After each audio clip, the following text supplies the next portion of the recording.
Nabi sendiri yang jahit pakaiannya, Nabi sendiri yang sediakan sarapannya, Nabi sendiri yang bersihkan tempat tidurnya.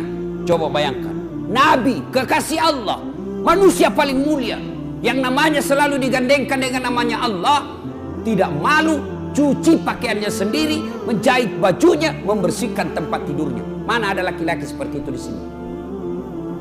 Itu Nabi, Pak. Kita mentang-mentang baru security, gengsi bersihkan tempat tidur. Tolong hargai saya security.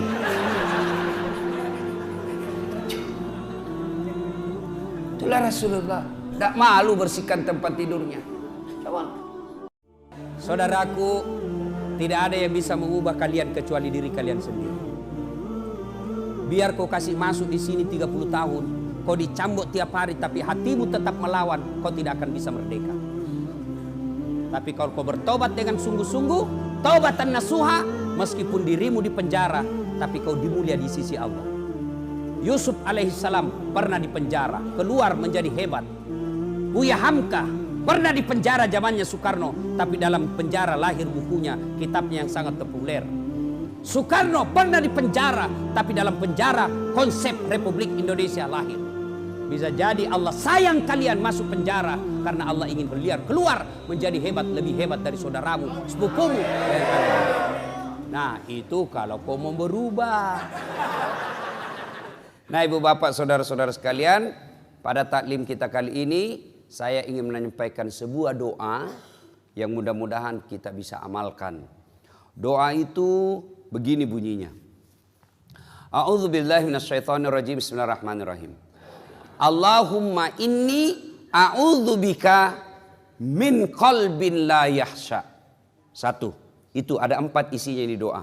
Ya Allah, lindungilah kami, lindungilah saya dari hati yang tidak bisa khusyuk. Ini penyakit ini. Penyakit, Pak. Kita tidak bisa khusyuk dalam sholat. Banyak orang bertahun-tahun sholat, tapi rasa-rasanya tidak pernah menikmati namanya khusyuk. Apa itu khusyuk, Ustaz? Apakah khusyuk tidak ingat apa-apa? Bukan khusyuk namanya itu. Kalau sholat tidak ingat apa-apa, itu namanya tidur. Bisa itu sholat tidak ingat apa-apa, itu orang tidur itu atau orang pingsan. Lalu apa itu khusyuk? Fokus pada apa yang kita kerjakan. Bagaimana mencapai khusyuk dalam sholat? 1, sempurnakan wudhumu. Ini dulu, kalau bapak mau sempurna, mau khusyuk dalam sholatnya, maka langkah pertama sempurnakan wudhumu. Nah, bukan dikatakan perbaiki, tapi sempurnakan. Berarti ada orang wudhunya sah tapi tidak sempurna. Pada saat mana wudhu kita tidak sempurna? 1, pada saat membasuh siku, tangan sampai ke siku. Quran mengajarkan membasuh caranya dari jari-jari ke siku. Coba itu buka Quran. Basuhlah dari jari-jari ke siku. Berarti begini prakteknya. Ya toh? Yang kita praktek dari siku ke jari. Bagaimana prakteknya? Buka keran. Berarti itu dari siku ke jari. Terutama kita yang sudah tua, yang sudah pensiun, sudah muka-maka sakaratil maut. Nah itu kalau kita basuh siku, lipat itu siku tak. Kenapa? Karena di belakang ada keriput. Ibu-ibu, coba bandingkan sikunya cucu ta dengan siku ta. Bandingkan nih. Sikunya yang anak SMA dengan yang sudah 80 tahun. Bandingkan. Yang anak SMA, biar dia tidak lipat, itu tidak ada keriputnya dilihat. Tapi kita yang sudah tua, pasti banyak keriputnya. Jadi ketika kita tidak lipat kita punya siku, maka pasti air tidak masuk dalam siku. Kalau kita yang sudah muda, masih muda, apa tuh godaannya setan?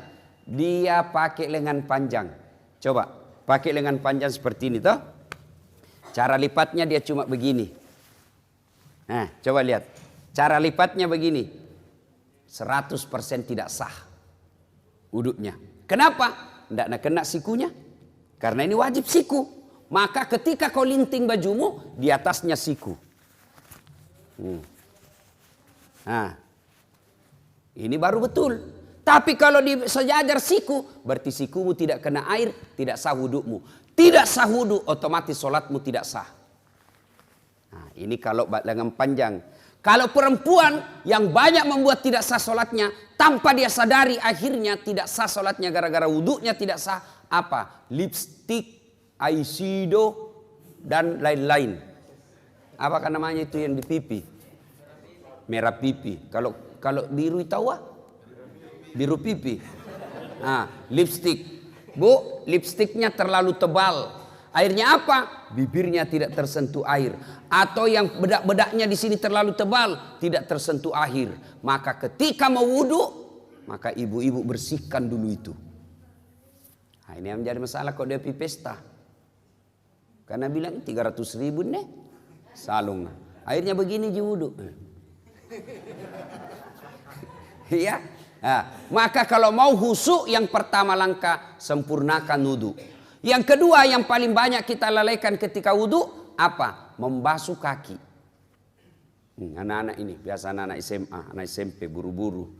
Apalagi kalau rakaat ketiga nih, habis lewat. Tenang kok saja, kau bisa masbuk. Bisa kok masbuk. Meskipun sudah rakaat keempat, at-tahiyyat itu imam, selama dia belum salam, berjamaah juga namanya itu. Dapat kok pahala 27.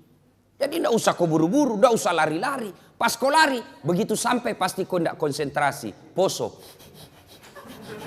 Nah, maka tidak usah lari. Tidak usah lari, santai saja. Kenapa? Selama imamnya tidak salam, belum salam, masih kau dapat pahala berjamaah. Ternyata imamnya sudah salam. Masih ada orang masbuk. Ada orang tadi yang ketinggalan. Dia hanya dapat 1 rakaat. Tapi naik, itu kau ikuti. Ini yang banyak kita di dalam masjid. Datang masjid, berapa berjamaah di dalam. Itu tidak boleh itu.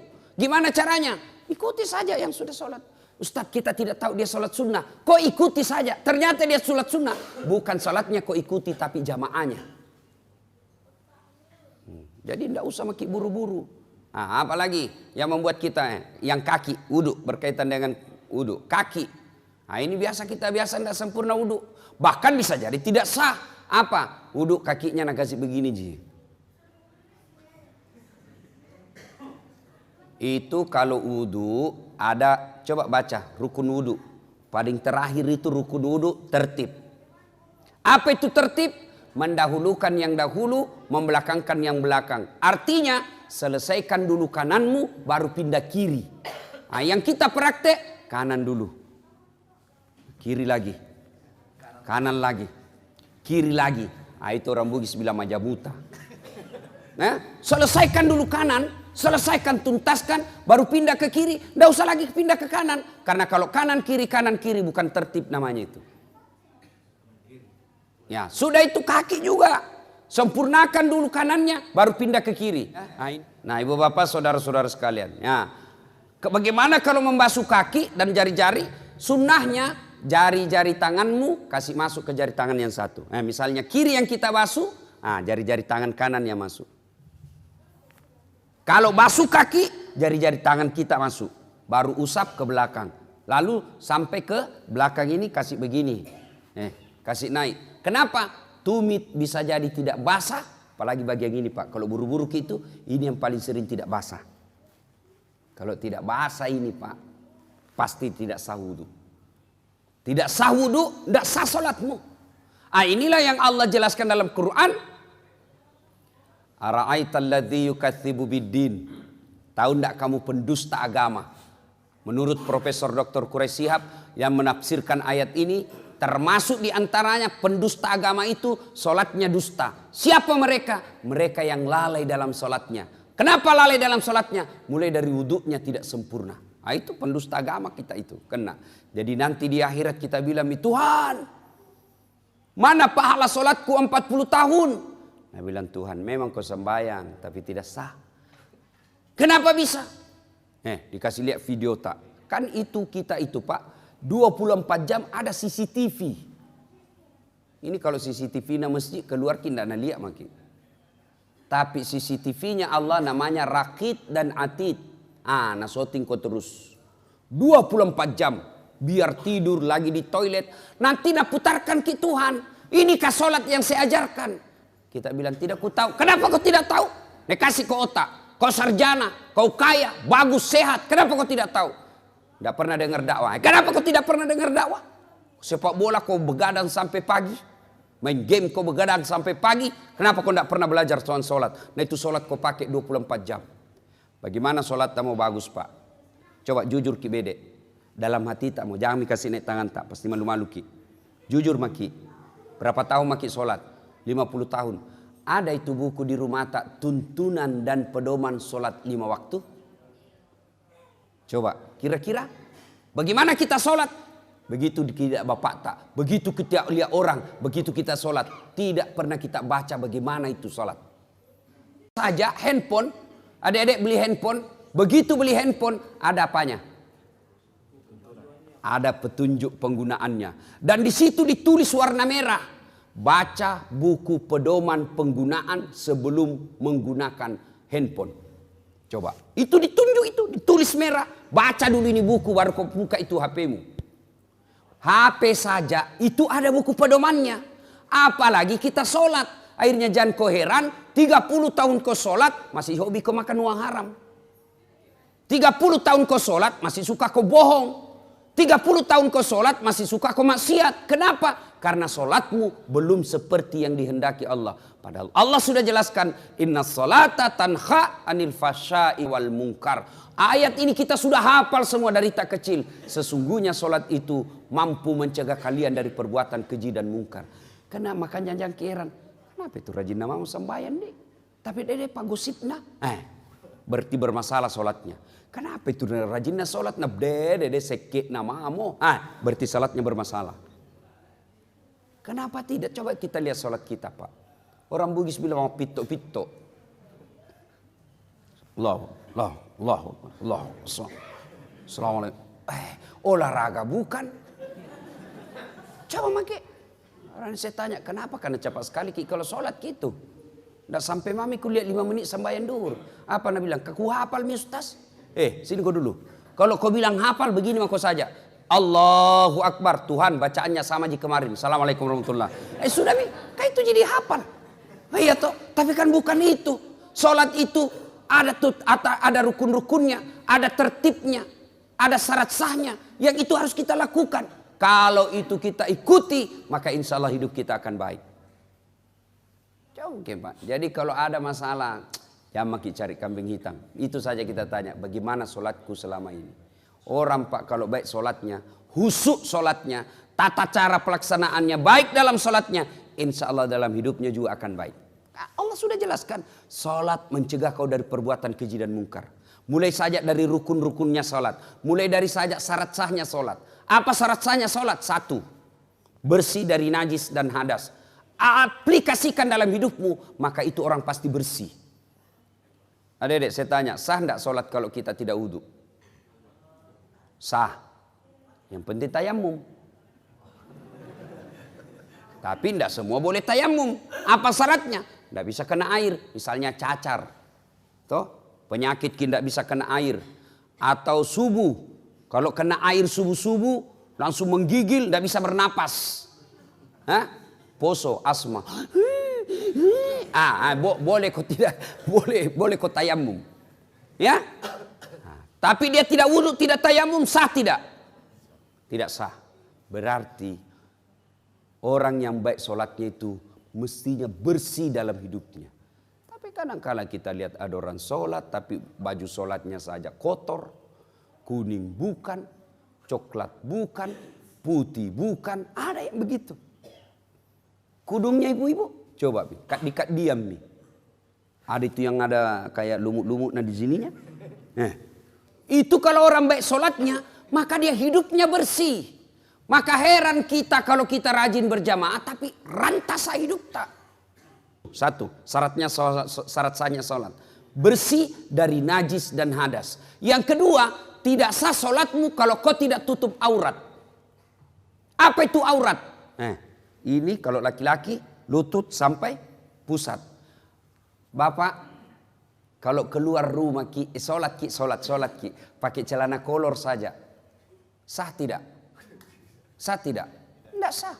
Biar tidak ada yang lihat ki. Mentang-mentang tidak ada lihat di sembahyang celana dalam saja aku pakai ini. Allah. Sah atau tidak? Tidak sah. Artinya apa? Ini sesungguhnya aurat itu aplikasinya dalam kehidupan sehari-hari. Malu. Kan malu orang kalau kelihatan paha tuh. Malu itu ibu-ibu kalau kelihatan dadanya. Malu itu ibu kalau kelihatan keteknya. Kecuali yang keluar anak darah yang kelihatan keteknya. Nah, malu itu sudah putus rasa malunya. Urat-urat malunya sudah tidak ada. Kita laki-laki nasesa. Iya biasa bingung kan lihat itu perempuan. Mau saya tahu kerja sama ki. Kami laki-laki jaga mata. Kau cewek jaga akhlak. Karena biar setengah mati dijaga mata tak. Kalau kau gentayangan hancur tongki. Biasa ini cewek panrasu-rasu. Dilihat habis sikir. Tidak dilihat barang bagus. Terpaksa pala pasar Cina saja. Biasa itu kalau di mall kita jalan. Saya kan kalau mall begini juga kemana-mana begini. Tidak mungkin kita mau ikuti. Toh? Tapi dia di depan tak. Nah barang bagus. Mak indah enak tongki pakai gamis. Nanti nak lihat ke orang nak bilang ustaz kejili-jili. Nah biasa pala pasar Cina saja. Gitu saja. Sudah. Ya. Nah itu berarti kalau orang baik sholatnya. Insya Allah tinggi rasa malunya. Mana aplikasinya? Kalau dia rajin sholat, jadi kepala dinas jadi sekdai, jadi pejabat ada mobil dinasnya, maka dia malu pakai mobil dinasnya kalau untuk antar undangan pernikahan. Maka malu dia pakai mobil dinasnya kalau hanya untuk pergi pasar untuk dia pakai kepentingan pribadinya. Itu orang yang baik sholatnya. Maka wajar ketika Allah berfirman, sesungguhnya sholatmu mencegah kalian dari perbuatan keji dan mungkar. Itu coba diaplikasikan saja itu. Apalagi? Ya. Syarat sahnya sholat. Sah tidak sholat kita kalau tidak baca Al-Fatihah? Tidak sah. Apalagi syarat sahnya sholat. Sah tidak sholat kita kalau tidak menghadap kiblat? Ibu-ibu saya tanya, sah sholat kita kalau tidak menghadap kiblat? Sah tidak adik-adik? Sah tidak sholatnya kalau tidak menghadap kiblat? Sah. Kalau kita tidak tahu. Nah, tapi sekarang tidak ada istilah tidak tahu lagi sekarang. Karena ada namanya apa itu? Kompasnya itu handphone. Ada semua itu Muslim Pro. Gocang sedikit. Tapi matahari di sana terbit. Terbenam. Terbit di sana pagi-pagi. Kenapa ini begini nak tunjuk? Gocangi lagi. Masih nak tunjuk. Berarti salah ini kompasmu. Nah, belum diislamkan. Lebih kau lihat itu matahari terbit. Di mana? Lawannya itu. Di mana kalau di atas perahu ki? Nah, tidak dilihat, lihat mana terbit. Oh di sana terbit, oh berarti di sana terbenamnya. Sudah, kau putar perahumu menghadap ke sana. Lagi sholat, tiba-tiba goyang perahu. Jangan tahu mau goyang-goyang juga begini. Tidak, Pak sudah lewat yang pertama. Ya, itu yang pertama doa. Ya, satu tadi sempurnakan wudukmu. Yang kedua, berpakaianlah yang indah. Itu perintah Quran surah Al-Jum'ah. Cuma kita kadang kalau sholat ki, pakaian biasa saja. Nah setan goda ki itu. Coba lihat. Bapak kalau mau sholat ke masjid. Ada itu bisikan hati. Pakai kau baju bagus. Ada itu namanya hati nurani. Tapi begitu kita mau pakai. Nah goda ki setan. Jangan mau kau repo ki. Akhirnya buru-buru kau cepat. Kau mau di kamar. Setan itu. Karena setan itu Pak. Tidak mau berhenti menggoda kita sebelum dia berhasil. Mulai dari asan nak goda memang maki. Wudhu nak goda maki lagi. Sudah ki wudhu mau ki pakai baju gamis. Nah bilang ki. Jangan aku nak bilang korang nanti soalim. Akhirnya tidak jadi. Itu setan. Padahal itu ajaran Quran. Kau datang ke masjid dengan berpakaian yang indah. Makanya Nabi kalau itu mau sholat disunnahkan pakai parfum. Itu sunnah. Kan teman-teman kita jamaah tablik. Kalau dia mau sholat itu kan dia pakai langsung dia kasih keluar itu anunya. Minyak-minyaknya yang digosok-gosok. Malaikat subuh. Kadang juga ada malaikat maut. Malaikat maut itu kalau kalefa bau. Malaikat maut itu. Itu sunnah. Tidak ada parfum. Boleh kau pakai itu apa? Setrika. Pengaruh kalau orang setrika. Yang penting pakai parfum. Pakai bau-bau. Mau palsu mau asli pakai. Itu sunnah. Artinya apa? Kalau bapak pakai parfum sholat. Jauh lebih mulia daripada yang tidak pakai parfum. Itu sunnah. Sikat gigi, itu anjuran agama. Berpakaian yang indah. Tapi sayang kita kalau mau ketemu wali kota, bawa pakaian indah. Sekalinya mau datang ke masjid pakai baju kaos, celana training, battala. Pas sujud ada celengan di belakang. Ya. Yang ketiga, bagaimana supaya bisa khusyuk dalam sholat? Kalau kau sholat, bayangkan bahwa itu sholatmu adalah sholat yang terakhir. Coba. Jangan kita selalu berpikir masih panjang umur, tak. Jangan. Banyak kan orang pergi, sehat, pergi, tidak ada tanda-tanda kematian, pulang tinggal jenazahnya. Keluarga saya di Surabaya, 2 minggu yang lalu, pergi sholat maghrib, masih masjid, sholat isya, masih sehat walafiat, segar bugar, pergi sholat isya selesai sholat asar pergi main badminton, bulu tangkis, tinggal jenazahnya pulang. Kenapa? Serangan jantung di lapangan. Jadi bapak, kalau keluar ki itu jangan lupa sayang-sayang istri tak. Ibu kalau keluar ki suami tak, peluk baik-baik, cium tangannya. Siapa tahu itu adalah ciuman tanganmu yang terakhir. Tadi tahu. Makanya kalau pergi suami tak cari uang, ibu doakan ki. Selamat. Jangan suamimu pergi cari uang, kau pergi gosip. Baru 15 menit pergi suaminya, pergi Tommy dia tawaf di komplek. Nah kelilingi semua. Alasan jogging-jogging tapi cari informasi. Itu penyakitnya perempuan. Tuh. Mana Ustaz na gosip tong. Nah lihat kata adik, dia bilang, itu baju waktu na di YouTube.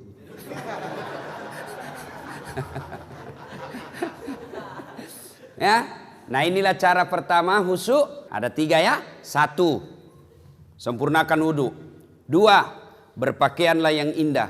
3, bayangkan ketika kau sholat itu adalah sholatmu yang paling terakhir.